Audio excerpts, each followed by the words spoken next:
Yesterday I watched the Omen remake from 2006, and today I decided to go and watch the original from 1976.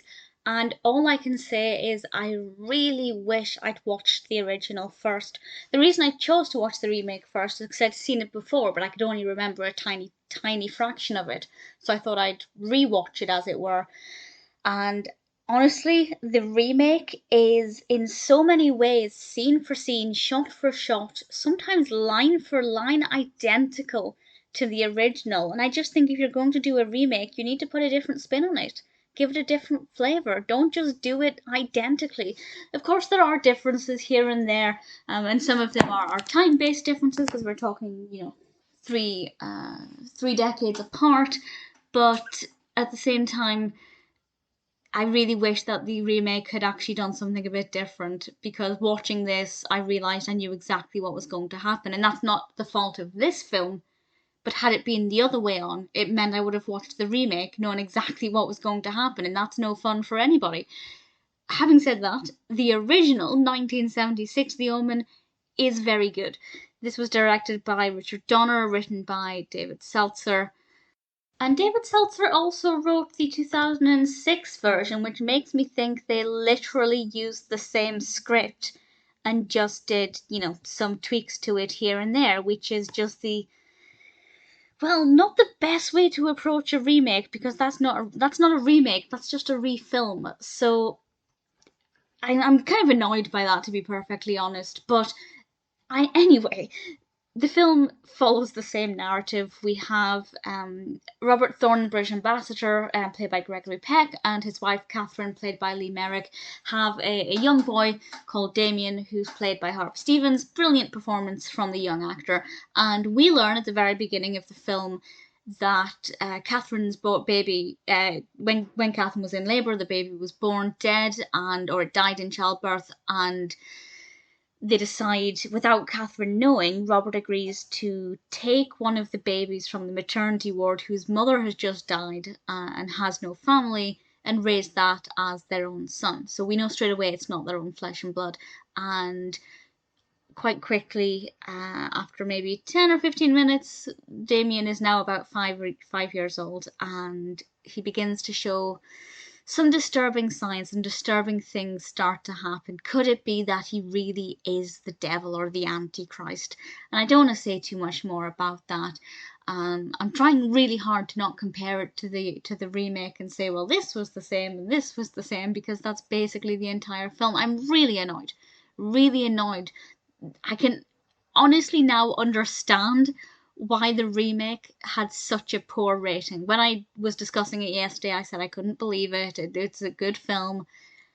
Well, yeah, but if you've seen the 1976 version, you've already seen it. So I completely understand. But what I will say is, while it was difficult for me to view this as a fresh film because I knew everything that was going to happen, give or take, I can say that the bits that the remake kept in were kept in for a reason. They're very good, very strong, very dark and disturbing, and I thoroughly enjoyed it. It's an unpredictable narrative, even though the remake has an unpredictable narrative if you watch it first, but certainly it's a very well developed narrative, very well written, very eerie. I think it will surprise you if you haven't seen it before. There are certain things that happen that are generally unpredictable, and I think it's very well done. The music is great, the sound effects are great, the acting's brilliant. I think at one point they were on Hampstead Heath. I'm not 100% sure, but right at the beginning, when we have Damien just a little bit younger, I'm pretty sure they were on Hampstead Heath. If anybody can confirm that, please feel free to do so. But we do have some gorgeous, architecture and street scenes, and it's beautiful.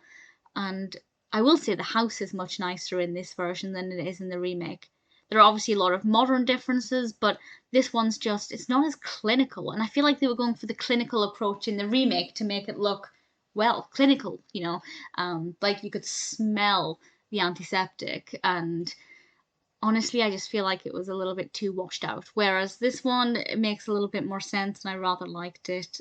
Yeah, definitely a strong film. Really thoroughly enjoyed it. Wish I'd seen it before the remake, so my best advice is, if you haven't seen either of them, do watch the original first. because the remake spoils it completely. And if you've seen the original, by all means watch the remake, but you'll know exactly what's going to happen. Give or take. There are differences here and there. But generally speaking, now that I know it's written by the same person, it genuinely doesn't surprise me that they've just used the exact same script, highlighted a few things, and gone, let's change this, and it's a different film. Even, is this a spoiler? I'll discuss that in a moment, actually. It might be a spoiler. But yeah, The Omen is a brilliant film. It's a great concept, fantastically executed, really thoroughly enjoyable. Please watch it before the remake. So the tiny spoiler, I was going to say it's not actually a spoiler, but the final shot is identical. Absolutely identical. Now, it's a great closing shot, it really is, but it's identical. And it just left me with a bitter taste in my mouth.